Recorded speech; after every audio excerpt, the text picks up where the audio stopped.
Hi అండి, అందరూ ఎలా ఉన్నారు?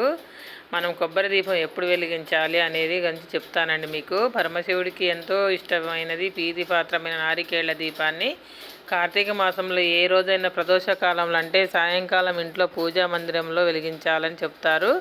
కార్తీక మాసం వచ్చే సోమవారంలో నారికేళ్ల దీపాన్ని వెలిగిస్తే మరీ మంచిదని వివరిస్తున్నారు. పూజా మందిరాన్ని ముందుగా అలంకరించుకోవాలి. ఆ తర్వాత పరమేశ్వరుడి చిత్రపటం ముందు లింగ స్వరూపానికి గంధం కుంకుమ బొట్లు పెట్టి పుష్పాలు పెట్టాలి. శివుడి చిత్రపటం ముందు పీట ఏర్పాటు చేయాలి. ఆ పీటకు పసుపు రాసి కుంకుమ బొట్లు పెట్టాలి. ఇప్పుడు ఆ పీట మీద రాగి లేదా ఇత్తడి పళ్ళెం ఉంచాలి. ఆ పళ్ళెంకి 5 చోట్ల గంధం కుంకుమ బొట్లు పెట్టాలి. ఆ తర్వాత ఒక చిన్న ప్లేట్లో గంధం తీసుకోవాలి. అందులోకి గంగాజలము లేదా మంచినీటి పోసి కలపాలి. తడిగంధంతో ఉంగరపోయలు ముంచి పళ్ళెంలో స్వస్తిక్ గుర్తు రాయాలి. స్వస్తిక్ గుర్తుకు 4 చోట్ల గంధం కుంకుమ బొట్లు పెట్టాలి. ఇప్పుడు ఆ స్వస్తిక్ గుర్తు మీద బియ్యాన్ని కుప్పలాగా పోసుకోవాలి. ఇప్పుడు ఒక కొబ్బరికాయను తీసుకొని పసుపు నీళ్ళతో శుభ్రం చేసి దాన్ని పగలగొట్టాలి. ఆ 2 కొబ్బరి చెక్కలను పళ్ళెంలో బియ్యం మీద ఉంచాలి.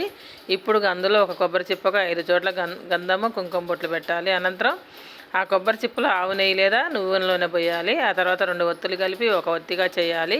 అలాంటివి 3 రెడీ చేసుకోవాలి. ఈ 3 ఒత్తుల్ని కొబ్బరి చిప్పలో తూర్పు వైపు ఒకటి, ఉత్తరం వైపు ఒకటి, మూడోది ఈశాన్యం వైపు అలా వేసి ఏకహారతి లేదా అగరవతితో వెలిగించి దారిద్ర్య దుఃఖ దహనాయ నమః శివాయ అనే మంత్రాన్ని 21 సార్లు చదవాలి.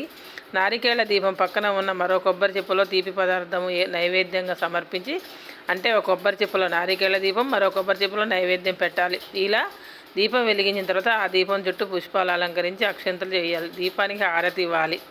దీపం కొండెక్కాక మనం ఏం చేయాలంటే, నారికేళ్ల దీపం కొండెక్కిన తర్వాత ఆ 2 కొబ్బరి చిప్పలు దీపం చుట్టూ ఉన్న పువ్వులు అక్షంతలు ఎవరు తొక్కని చోట చెట్ల మొదట్లో వేయాలని చెప్తారు. అలాగే పళ్ళెంలో ఉన్న బియ్యాన్ని పొంగలిగా చేసుకుని పరమశివుడికి నైవేద్యంగా పెట్టాలి. కుటుంబ సభ్యులందరూ స్వీకరించాలి. ఓం నమః.